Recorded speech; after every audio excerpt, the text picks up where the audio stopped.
흔히 여러분들이 이루 말로 표현할 수 없는 하산길에서 뼈를 깎는 고통을 느끼게 되는 것입니다. 제 생각에는 장거리 등산할 때 필요한 다리 근육을 만드는 방법은 제일 좋은 것 같습니다.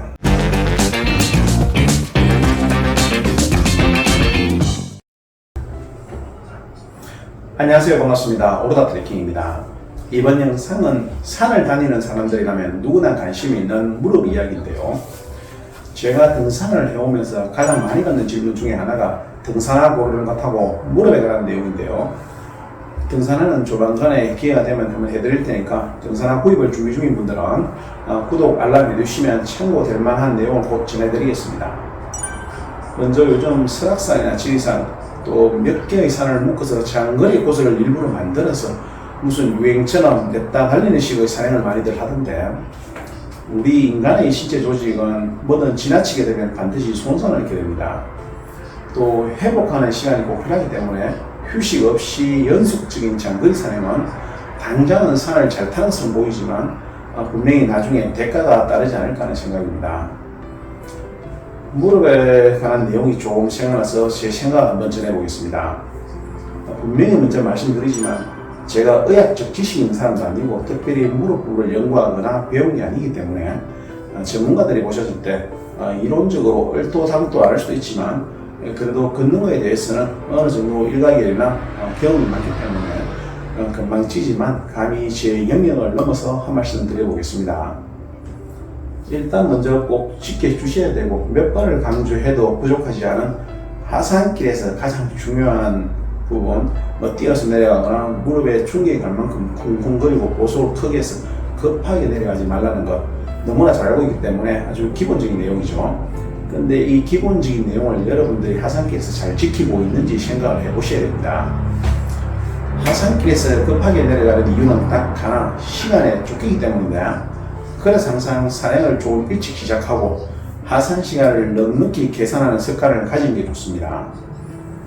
그리고 스틱은 하산길에서는 무조건 사용하는 게 좋고, 하산길에서 스틱은 절대적인 이 지탱력 때문은 아니고 최소한 약간의 지탱력을 가지고 전체적인 몸의 균형, 중심을 즉각적으로 반응해서 잡아줘야 되기 때문에 스틱을 바로 사용할 수 있는 여력을 항상 가지고 있어야 됩니다.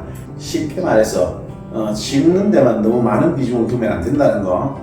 그러면서 경사도에 따라서 내리막을 멀리 두지 말고 짧게 해서 내리막이 땅에 닿자마자 무릎이 정말 가볍게 구부려진다는 느낌으로 사뿐히 내려서면 지금까지 해왔던 무릎 한계치를 좀 더 지속시키고 무릎 컨디션을 오래 유지할 수 있습니다.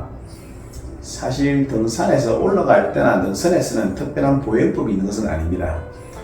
또 어디서 봤는지 들었네 하면서 올라갈 때 지그재그나 다이거스 때 어쩌고 하는데 다 필요 없고 그냥 본인 편한 대로 오르고 능선에서도 편한 대로 그러면 되고 하산길에서만 반드시 지켜주셔야 되는 사람들입니다. 등산이 따로 특별히 걷는 법이 있는 것처럼 전문가랍시고 말들 하는데 이런 것들은 다 이론적으로 그럴싸한 뿐이고 올라갈 때는 어떻게 걸어도 힘들게 맞고 능선에서는 편한 대로 걸으면 됩니다. 그러면 본격적으로 등산할 때 우리가 누구나도 느끼게 되는 무릎 통증에 대해서 몇 가지 이야기를 해보겠습니다. 등산은 중력을 거스르는 행위라고 했는데요. 오를 때는 밀어주는 다리의 힘으로 밑에서 당기는 중력을 거스러 올라야 되고, 내려갈 때는 밀어서 당기는 중력을 최대한 거부하면서 착지를 해야 됩니다. 내려갈 때 중력이 달린다고 아무 생각 없이 터벅터벅 당기는 대로 발을 내려놓는 사람들은 무릎을 그냥 막 학대하는 거라고 보면 되고, 여기까지는 등산과 하산의 기본적인 이해인데, 그러면 등산과 하산할 때 인체 중에 어느 부위를 가장 많이 사용하고 필요로 하면서 부담을 주게 될까요? 당연히 무릎이겠죠. 우리가 얼핏 봐도 이 무릎은 상당히 복잡한 구조로 되어 있을 것 같지 않습니까? 무릎은 다양한 관절로 구성되어 있는데요. 우리가 잘 알고 있는 연골이나 십자인데, 이것도 전방 십자, 후방 십자, 연골 중에서도 그냥 관절, 연골, 설계골 이것도 상당히 중요하죠.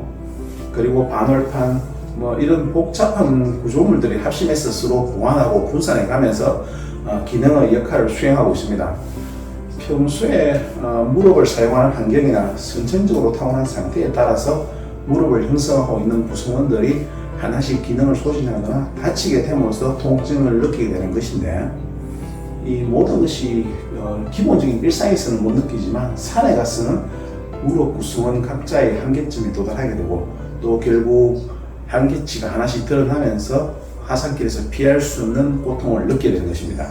자, 평소 4-5시간이나 5-6시간까지도 큰 무리가 없었는데 7-8시간, 8-9시간 평소보다 제법 긴 산행을 해보니까 역시 내림길에서 무릎에 통증이 오기 시작하고, 이후부터는 무릎 구성원들이 모돌 연골부터 인대는 물론이고 통증과 직접적으로 연관이 있는 연골 파는 데까지 기능이 다 됐기 때문에 흔히 여러분들이 이루 말로 표현할 수 없는 하산길에서 뼈를 깎는 고통을 느끼게 되는 것입니다. 무리한 산행을 해보신 분들만 느끼게 되는 말 그대로 뼈를 깎는 고통이 맞습니다. 심한 분들은 실제로 소리까지 납니다. 삐걱거리는. 이건 우리가 기본적으로 본인의 한계치 이상의 산행했을 때 누구나 다 겪는 일이라고 보시면 됩니다. 평소에 산행을 할 정도면 무릎 상태는 기본이 된다고 봤을 때, 그럼 이 무릎의 한계치를 뭐가 결정하느냐? 당연히 우리 신체 중에 60-70%의 근육을 가지고 있는 다리 근육이 될 것입니다.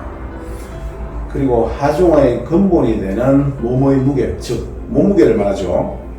인간의 허벅지는 전신 근육 중에 최대 40-50%까지 보유하게 되는데, 허벅지 근육 중에서도 앞쪽과 뒤쪽으로 구분해서 앞쪽에 있는 근육 대퇴사두근이 가장 큰 역할을 하게 되는데, 이 근육은 올라갈 때 무릎을 밀어 올리는 근육, 앞쪽 근육이 넉넉한 분들은 경사가 심한 산을 올 때 유리하다고 볼 수 있고, 그리고 뒤쪽 흔히 넓적할 근육이라고 하는 대퇴이두근, 운동선수들, 축구, 농구, 야구 이런 경기 때 선수들이 햄스트링 부상을 당하는데, TV에서 경기 때 가끔 보면은 엉덩이 아래쪽 허벅지를 움켜잡는 보게 되는데, 이 뒤쪽 근육은 착지할 때 사용하게 되는 근육이라고 볼 수 있습니다. 그래서 등산에서는 하산할 때 아래쪽에서 당기는 중력을 거부하는 근육이 되겠습니다. 그래서 앞쪽이나 뒤쪽의 근육과 근력에 따라서 등산할 때 무릎의 한계치가 결정된다고 해도 크게 틀린 말은 아닌 것인데, 4시간을 사용하고부터 무릎이 아파오면 본인의 다리 근육이 4시간 사용용이고, 5-6시간 하고부터 신호가 온다면 무릎을 보호하고 있는 근육이 5-6시간 용으로 보면 되겠습니다. 한마디로 다리 근육을 늘리는 만큼 산행 시간이 늘어난다고 보시면 되겠습니다. 무릎을 강화하는 운동으로는 스쿼트나 런지도 좋지만, 제 생각에는 장거리 등산할 때 필요한 다리 근육을 만드는 방법은 계단이 제일 좋은 것 같습니다. 밀어 올리는 힘과 착지하는 힘을 동시에 키울 수 있는 계단을 오르기는 우리가 각한 곳에서 항상 할 수 있는 준비 운동이 될 수가 있고, 밀어 올리는 것과 지탱하는 힘이 필요한 근육은 순간적인 파워보다는 장시간 지탱할 수 있는 근력이 맞지 않을까. 이게 우리가 예전에 많이 쓰는 볼펜, 이 볼펜이 무릎과 같다는 생각을 많이 합니다. 이 볼펜이 조금 오래된 볼펜이라고 치고 스프링도 조금 낡았기 때문에 탄성이 약하고 거의 없다고 보고, 스프링을 조금 노화가 된 무릎 주위의 약한 근육으로 봤을 때, 이거는 누르면 스프링 탄성이 없으니까 충격이 뼈대에 바로 전달이 됩니다. 처음에는 어느 정도 견뎠는데 1시간, 2시간, 3시간 계속 하게 되면 스프링 역할이 아예 없어지면서 특정 부위끼리 바로 부딪히게 됩니다. 이걸 무릎으로 치면 그냥 무릎을 돌덩어리에 바로 내려친다고 보시면 됩니다. 당연히 아프겠죠. 그래서 공룡 등산 끝나고 마정령에서 비스듬히 내려갈 때 무릎이 안 좋은 분들은 한 발 한 발 뼈를 깎는 고통이라는 거. 자, 반대로 이 볼펜이 새 것이라고 보고 스프링 역시 탄성능도 완벽합니다. 10시간이고 며칠이고 그렇게 많이 부담을 가지 않을 겁니다. 그리고 며칠 쉬면 곧장 원래 탄성이 회복될 테고, 무릎 주위의 근육이 이 볼펜의 스프링 역할과 똑같다고 보시면 됩니다. 하산길에서 무릎이 아프다는 것은 물론 각자 관절의 상태에 따른 차이도 분명히 있겠지만 무릎을 보호해야 될 근력이 약하기 때문인데, 본인 무릎의 스프링을 강화하고 오래 걸을 수 있는 힘을 길러줌으로써 무릎의 모든 구성원들, 관절이나 연골, 인대 이런 연골판 대부분 보호받을 수 있다는 것.